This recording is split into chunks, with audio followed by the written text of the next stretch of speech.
Good afternoon, everybody, and welcome to the Huddle, KGUN9's weekly streaming sports talk show. I'm Jason Barr, joined by Pat Paris, as always, as we come to you live on this Tuesday afternoon, May the 16th. Pat, good afternoon. How are you? Good. Lot to talk about. Surprisingly, usually this time of the year we kind of, slow down a little bit. Not this week. All right. Well, yeah. So we'll get with what's making news today, and that's Arizona basketball and a couple of roster moves. First is the player who we all knew of coming into today, right? Motiejus Krivas. Let me try that again. Motiejus Krivas. We're going to call him Mo Krivas. Krivas. Hoping he goes by Mo. 7'2", 7'5" wingspan. Help Zalgiris, that's Pat's favorite team, to win the NKL championship in the second division of Lithuanian basketball. Pat, how do we know if this guy is going to be another Sabonis, another Tubelis, or another Henry Vesar? Well, I think the fact that he dominated this league and took this team to the championship tells you that he's already next level as a 7-2 player. I think that's impressive what his resume is. Plus he's 7'2". That says a lot right there, Jason. And does it? By all accounts, We've seen plenty of guys who are 7 feet who don't have that much skill. Right, but they don't have the credentials that I just listed. And from what I've read from those college basketball experts that say guys coming over now to play college basketball, he was the guy they were waiting for to see where he was going to go.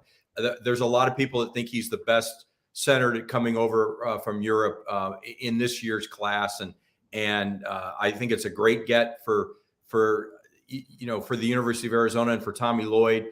And maybe it'll quiet some of the critics that thought, a month ago when the transfer portal wasn't going his way, that he'd already lost his touch. And I kept saying it's not over. Remember last year it was in July that they were still picking up players. And here we are. It's only mid-May, and he's picking up some pretty big players. Well, we'll see. I mean, this is a big man. Certainly they've got Umar Ballo coming back. Azulis Tubelis will not be coming back. They need a big... We don't know that, Jason. We don't know that. I don't think he's coming back. I think there's still a slight chance that he comes back. And I'll tell you why. I think that's hopeful. I'll tell you why. Every single week that goes by, more guys get added to that list of the NBA Combine, and he drops down just a little bit. He's like wavering at the end of the second round. He has till the end of May, just like everybody else, to kind of decommit and pull his name out. Adding this guy didn't hurt. If you and you haven't mentioned it yet, and sorry to steal your thunder, but Pelle Larsson's coming back. I just think there's a lot of things setting up that if Azulis Tubelis says to himself, could I be better in a year position-wise for the NBA draft than I am right now? If he really thinks about it hard, if he looks around at what's happening with all the other guys that have come out the last couple of years that weren't named Ben Mathurin, then maybe I'd better come back for another year. I still think there's a chance. It might be an outside chance, but I still think there's a chance. Well, they certainly need bodies, that's for sure. And another one does come back today, as you mentioned, Pelle Larsson. Yeah, sure, they need him because they need players. But let's not get too excited here, Pat. Pelle Larsson couldn't stick in the starting lineup last year. They put him in. He had to go back to the bench when they put Cedric Henderson in. But definitely, the addition of Jayden Bradley and Carter Bryant, who's coming next year. But it sounds like they've got a good 3-guard rotation next year with Kylan Boswell, KJ Lewis, and Jayden Bradley. Yeah. So the backcourt looks to be in great shape, right? And now you add another center. So you've got 2 centers. And don't forget, he likes to Tommy Lloyd will play 2 7-footers at the same time. He did it 2 years ago. He might do it again. And then you add Pelle Larsson. I know you're downplaying Pelle Larsson, and he's got to prove that he can be a starter. If he has to come off the bench again, then he's not really helping himself, and he's really not helping the team as much as he could. But don't forget, he averaged 10 points a game last year. So it's not like he wasn't contributing, and he had a couple of really good games. He had a couple of... Well, he had a good stretch when he first came off the bench. He just needs to make that a season's worth of, 14, 15 point per game, kind of be that second best scorer or third best scorer of the team instead of just, being that 10 point a game guy and being a little inconsistent, a little up and down. Yeah. Well, you're throwing one at me here because I assumed that Azulis Tubelis was gone. I feel like mentally he checked out at the end of last year. And when you even mentioned at the end of the Pac-12 tournament, you looked at him and he was done. So I'd be quite surprised if he came back. I think he'd rather be a second round pick or actually play overseas in Europe than come back here. But maybe I'm mistaken. We'll see. Well, and it depends on who's in his ear too. Wally Wildcat has a comment there, and I think it backs it up. This is a different era now. You can declare for the draft, but pull yourself back by May 31st. So he's right. You have unlike when players used to declare for the draft and they couldn't pull it back. Now you can. I'm not saying that he definitely will. I think I get this sense that he's going to regret it if he doesn't. But maybe he's already, gone too far. Maybe it's not even a thing that's crossed his mind. I don't have his ear. I don't have any insight that nobody else has. I'm just throwing that out there. He's got a lot of time left, a couple of weeks here to decide. And he's playing, Jason. He's playing the next couple of days in this NBA Combine scrimmage game where they play multiple games. It's going to be on ESPN tomorrow afternoon in Chicago, and I think that'll tell us a lot. We all know what his level of play can be. Will it be? That's, I guess, the question when he's going against guys that are as good, if not better than him. Yeah. So, all right. Well, that'll be interesting to see. I mean, it depends upon the feedback he gets. I think we all thought that Pelle Larsson was going to come back. A lot of these guys who do declare and just to kind of get some feedback from NBA teams, and then they come back to where they were playing for college. I don't think that's the situation with Tubelis, but we're going to find out. And I hope for Arizona's sake, for Arizona's stake, he comes back. Certainly, I root really hard for the team. I'd love to see Tubelis come and have another year. Him with Ballo next year would just dominate. And it would give a guy we're talking about here with Krivas and Henry Vasar and somebody else another year to get better. And I'm really excited about Kylan Boswell coming back as the starting point guard next year. A little bit of a hot take here, but I think it's almost addition by subtraction with Kirk Reese to go in. I couldn't take his inconsistency, couldn't take his antics. I'll be glad to have Kylan Boswell as the point guard next year for Arizona. And in this era of the transfer portal and promises that are made, in a lot of ways, a coach, you get in a situation where you have to stick with the guy because you promised him, you made promises, and you think that he's probably the better player, but in the end he isn't. And what are you going to do? And I just think they were stuck with Kirk Kriisa playing him more than any of us really wanted. And you were hoping that he'd have one of those games where he lit it up and hit 7 threes, but those were just too far. No, he was an inconsistent player, and Boswell will be a better player next year. There's no question. And we'll talk about that some more. I don't know if you knew that, but he's going to be 18 now. I think he turned 18 now. That's right. So a little bit of a joke there because they constantly mentioned his age. Speaking of age and underage and, a sensitive topic we weren't on last week. And, I wonder if it was a good thing because it let something digest a little bit. And that is basically, the big story that happened here with, Jayden Delora, the Arizona quarterback, and what did or did not happen when he was a minor after a high school football game one night in Honolulu. Got to make sure we get this carefully correct here. But basically, he was charged with sexual assault. He apparently pleaded guilty to second-degree sexual assault after it was pleaded down. His lawyers are now coming out and saying something completely different. But the judge had him write a letter of apology, which he did. Apparently, he admitted it in text messages. The act that he did, if there's any hint of truth to it, the word is heinous. Pat, here's what I'd say. The situation smells. It really smells bad. And that's a tough deal now to go and watch this football team next year and root on this quarterback who, while we don't know for 100% sure because we got records sealed in juvenile court and his lawyers are trying to do damage control, a player who very likely committed sexual assault as a minor, and an incredibly gross one at that. Here's what I'll say about it, and I have the statement from his attorneys that refute basically all the reports, and they say he did not plead guilty. He was not convicted. That's not accurate. The civil lawsuit came. Jayden chose to resolve it quickly with no admission of guilt. So they claim there's no admission of guilt. The one thing we do know is the University of Arizona and the athletic department knew all about this as he came here from Washington State as a transfer. Well, apparently they found out during last season. Okay.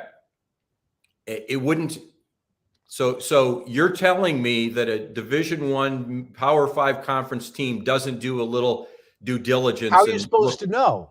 because the lawsuit, the civil suit was already filed. Like, Yeah, but they're not checking Hawaii courts. The only well, way any of they us even should. found out about this They should. But the is point because of a is, TV station in Honolulu, which is apparently a good TV station that did a lot of digging. yeah, Otherwise, nobody would know this. You and I and the University of Arizona are not going to Honolulu courts. they should have known. That's my point. They should have known. They should have done some digging. They didn't. Regardless of when they found out, Jason, they're stuck with him. And I don't agree with it, but they stood by him when they found out, and that now we know that it has been settled. This civil lawsuit has been settled, so they're sticking with him again. They almost have to, and it's a shame that that's a situation they're in. It's frustrating, as you said, as people who are there watching the team, or in my case, season ticket holder rooting on the team. It's a real tough situation, and it's hard to get past it right now. You and I talked about it when it happened. We talked about it with several other people, and we all came to that same conclusion. They're lucky this all came out. At that point, what it was April, end of April, we knew they'd have the whole summer. They're just hoping it blows over. Their short statement to that effect the next day basically said he's still a member of the team, and that just lets you know all you need to know, that they're going to stand by him, and they're hoping it'll go away. I don't know if it'll go away. I don't know that it should go away, but I know that now we have conflicting information. Who do you believe? Do you believe the reports that have been out, or do you believe attorneys that say that none of that guilt was actually admitted in court, and we'll never know because he was a juvenile? And in Hawaii, those are sealed. If that were to happen here, from what I understand, legal experts think he would have been going to not juvenile court. He'd been gone to adult court at age 16 or almost 17, and we probably would know more. But that's not what happened. It was in Hawaii. You don't want to be one of those guys who don't believe women, but ever since that Duke lacrosse thing, you don't know what to believe anymore. You just don't. And here's what I'll say, what's frustrating. We'll never get anything from this university. Their MO is here the first time that he's available to speak for the media and coming up on media day or whenever it is, we'll only be those. They're going to say, we're only going to be taking questions about football. Mm-hmm. That's it. We're never going to hear another word. And I'll tell you what else, which is a little bit damning on Tucson and the University of Arizona. This happens at Ohio State or Clemson or Texas or somewhere else. It's not the last of it. They're going to get to the bottom of it. But because the University of Arizona football is not relevant, I'm sorry, Arizona fans, you haven't had a winning season since Rich Rodriguez was here and won 5 out of 6 years. Okay, since then, there hasn't been a winning season. University of Arizona is not relevant in football, and Tucson is not a major American city. And because of that, and because the university's MO is, sorry, can't talk about it, we're never going to find out. I will add to that, and I keep thinking, okay, what should the University of Arizona do? And when I say relevant, I mean relevant nationally. I know what you're saying. It's relevant in Tucson. Very relevant here. Don't get me wrong. It's relevant in Tucson. It's not necessarily relevant. But it's not a national team. Right. Not like the basketball team is. No, exactly. I'm just wondering if the university claims that they didn't know about it until the last fall, and they're going to stick behind him. What could they do? If they were to kick him off the team or suspend him, Jayden DeLore could still sue for millions of dollars. Right. NIL money he's going to lose. And NFL draft money he thinks he can lose, although he's not an NFL player. But go ahead. Yeah, and I hope that those that are watching this understand that if we were to call for him to be kicked off the team, we're actually calling for him then to sue the University of Arizona for millions of dollars and have that situation manifest into something even bigger. So I'm not calling for that, but certainly not addressing to this is going to really be detrimental to this team in my view. When they come back for camp in the late summer, they've got to address it, and he's got to address it, and he's got to show contrition. He's got to show Pat, I don't think that's going to happen at all. Let me jump in here. He's not going to do that at all. Once you show contrition, you're admitting to something's wrong. They're going in the defense of he didn't do anything wrong. I think he has to say that, you have to stop short of admitting guilt, but you have to say, I put myself in a bad position, and now I put the University of Arizona in a bad position. For that, I'm sorry. He's got to say something. To not say anything means that people are going to question him every time he steps on the field. And guess what? Things don't go well. You know what happens with fans when things don't go well. Well, it'll be interesting to see if they do a short statement like what you're talking about, and then say that's the statement. Now we're only taking football questions. Yeah. Kind of like I'm thinking of the Jason Giambi kind of admission. Sorry for putting the team in a bad spot or something. Yes. Like he didn't admit to doing steroids. That type of admission. You see if that happens. All right. Unless you have another thought on that, let's keep it moving to the Suns. Do you want anything else you want to say? No, I just say I think I don't think this is over. I think that it will come up, and I don't think. And while I agree with you, Jason, that nationally this isn't going to get a lot of play, and certainly locally this isn't as tough as the major markets, I just think there are enough people here that are going to want this discussed and questioned, and there will be several of us that will question it, at least, when we get the opportunity to talk to Dave Hickey, to Jed Fish, to Jayden DeLaura. Yeah. All right, so let's move on to the Suns now, who are eliminated, and the firing of Monty Williams. I think is a terrible move by the Suns. I do too. We agree on something. Oh, yeah, terrible. Here is a coach. In 4 years, he wins 2 NBA Coaches Association NBA Coach of the Year awards. One of those was NBA Coach of the Year. He wins 64 games last year, takes a team to the finals. They were terrible before he got here. He had pretty much 4 good years. And now you fire him after they lose because Chris Paul is now hurt past his prime. Ayton, who we see there, has a max contract. He's not a max player. He gets hurt with a rib contusion. He doesn't play. Kevin Durant's not Kevin Durant. Basically, this team got beat. They were not outcoached. They have no bench after they traded the whole bench away for Durant. That's right. And it looked like they tried to blame somebody, and this is who they blame. And obviously got a situation here with a new owner coming in.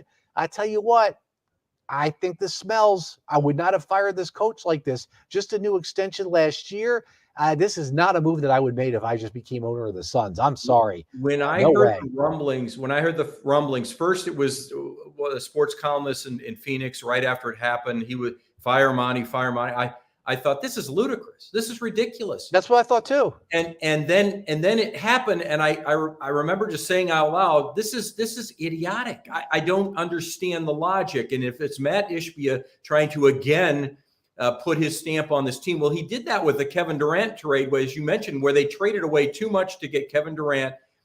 Yeah, you had to trade away a lot, but you left yourself unable to be competitive deep into the playoffs. You're going to have to add some players. So he could have made his mark, Matt Ishbia, I'm talking about, could have made his mark by, making some moves in the offseason to get that bench stronger or gives a little bit more help to Booker, Durant, and Ayton, because I think Chris Paul's past his prime. So I'm not even sure that's worth going down that road. But not just that, he can't stay healthy. Yeah, he can't stay healthy. But the word that I've heard over and over again, Jason, is culture. And that is so important, more than any other locker room in professional sports than in the NBA locker room, because it's such a small unit and it's such a small group that makes a difference. And the culture has to be almost perfect for you to win. And he set that culture up. And even with this loss to the number 1 seed in the West, and the team that I think is going to win it all in Denver, you don't penalize the coach for that. You still got the culture. It's there. You just need to tweak a few of the parts. Now you got to start all over again. I mean, you've got to get a coach that comes in that has to build the culture and make sure he works with Devin Booker, who's arguably one of the top 5 players. Booker's now going to have his 6th coach in 9 years, Pat. 6th coach in 9 years. And that's, by the way, he was phenomenal. He completely elevated his game in this series. He became a real star in the NBA, and just in this postseason, at 26 years old, entered his prime. Well, and I think that's exactly right. And I was frustrated the last couple of years that he didn't get more, national attention. He started to just because of who he was dating at the time. But now he's getting attention because he's a great player. But by the way, did you see his tweet? He finally tweeted, Devin Booker. He tweeted simply the number 36, unbothered. And most people assume that means Kevin Durant, number 35, plus Devin Booker, number 1, 36, are unbothered by all this, the losing of the coach. But I'm not so sure. I felt like Devin Booker and Monty Williams were really on the same page and one and the same coach, player, coach. Now we'll have to see. I'm a little discouraged. Jason is a Suns fan for a long time. You're used to being disappointed, but we've also never seen a run like this with this much talent and then just have it come to an end and then a dismantling because you fire the coach. I hope it doesn't go the wrong way. Yeah, we don't know some of the things behind the scenes. We don't know, how the players felt about this coach. And we do know that he and Ayton did not have a good relationship. But I tell you what, I don't blame Monty Williams for that. No. We've talked about this before. I find Ayton very frustrating. He's not a big-time player. He gets outplayed by big-time centers. He has a max contract. I think he's too laid back. I think Chris Paul's been frustrated with him at times over the years. Obviously, Monty Williams benched him last year. I think he's a very frustrating player. You even heard some of the announcers talk about the big three with like Chris Paul, Durant, and Booker, and they even kind of left him out. Yeah. This is a guy who was the number 1 pick overall. And that's the issue with Ayton, is that he was a number 1 pick overall and is making a max contract. If this guy was, a mid to late first rounder who wasn't making a max contract, I'd say fine, he's a good supplemental player on a team with some stars. But he's a number 1 overall pick with a max contract. He's nothing like that as a player. Well, I'm not gonna completely disagree with you, but I will say I actually think he's a better player than you do. Obviously, I do think that he is a key component in what they're trying to get done there. But I don't think, regardless of that, that's not why they lost to the Denver Nuggets. And it's also, who cares whether or not DeAndre Ayton gets along with Monty Williams? That's not why Matt Ishbia is going to fire Monty Williams. He's from what I've heard, Devin Booker and Monty Williams do get along very well. They have nothing but great things to say about each other. So I think this is a Matt Ishbia hearing other people tell him you're going to have to get somebody different in order to get this thing done. And I think it's a mistake. I think they need to go out and get more players, to get the right players to get this done, the supplemental players, instead of getting rid of Monty Williams. Well, they got their work cut out for them in the offseason because they got to figure out what they're going to do with the point guard situation because right. And Chris Paul was asked about that after the final game, and he said, my contract's not up. But then he kind of realized in a split second that, hey, yeah, he's got 1 year and $30 million or whatever it is on it, but only half of it's guaranteed. They actually could get rid of him going into this year. So we'll see. But with the lack of depth on the team, they may not be able to do that. You might as well just let him play 1 more year and work under a final year of a contract and let him be incentivized. That's probably what I would do. Yeah, I think that's one way to go about it. But when you think about all the salary they've got to find room for supplemental players, as we've been talking about. Yeah. And that's one area where you got $30 million freed up. All right, let's finish it up with something fun here. A few weeks ago, just on a whim, somebody I know in Tucson is a pharmaceutical sales rep for thoroughbred horses, and put me in touch with Mage's ownership. And so, hey, you never know, a horse can win the Kentucky Derby. It's a pretty good horse. And sure enough, Mage won. And we talked with one of his co-owners, Ramiro Restrepo, a couple of years ago for the diehard Huddle viewers and watchers who were watching this a few weeks ago. Hope you enjoyed that and hope you put a couple bucks on Mage just for fun. But, it lined up for him. And when I saw that morning, Pat, that Forte had been scratched, I'm like, this could be the day that, the horse just has to peak at the right time. And he did. Sometimes you just stumble on things, and I'll give you kudos because we said, well, let's talk Derby, but it's a little early, but we got a guy and, he's got a horse and it's a good horse, not a great horse, good horse. And I thought, oh, that's nice. He couldn't beat Forte, but it's okay. That's fine and dandy. And then sure enough, it just fell in line for him. And then he ran a great race, Jason. I mean, that horse was impressive.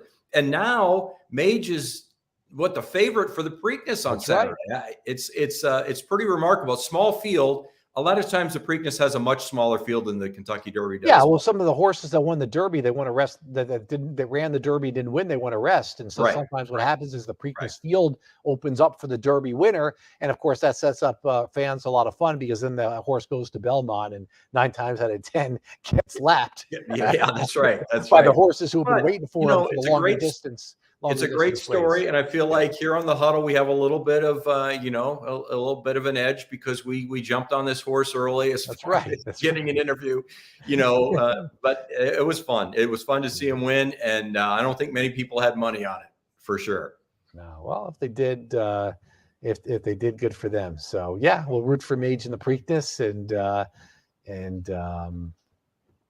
see how he does that. Buddy Alex Steininger.